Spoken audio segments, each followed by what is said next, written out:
number of complaints from local drivers. A good example, Egypt, for instance, where local drivers came out to protest to say Uber was taking their jobs. Do you have such complaints in Nigeria? And what would be your response to such complaints anyway?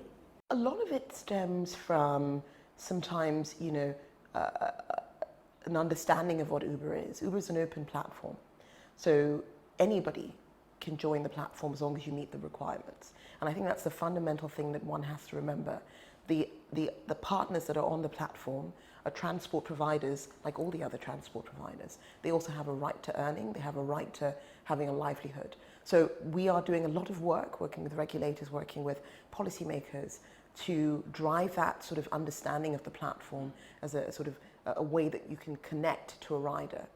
Still talking about challenges, what would you say are some of the challenges the Uber brand is facing, not just in Nigeria, but in Africa as a whole? I think one of the ones that we probably have is infrastructure, right? And it's something every business faces. I don't think it's particular to our business. It's just the terrain, right?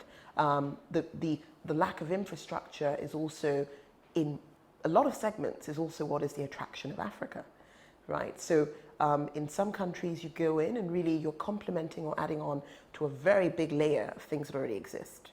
Here, sometimes some things don't exist at all. So you have a lot of opportunity, but of course, the big wins also come with a lot of challenges. So I think one of the ones that we've all had around is payments.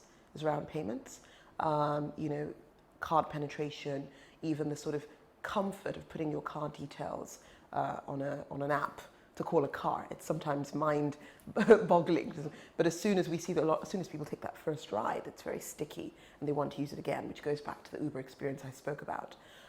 So that's definitely one that's a running theme, but we're also innovating. We also understand quintessentially Uber was a seamless sort of cards-only, cashless experience.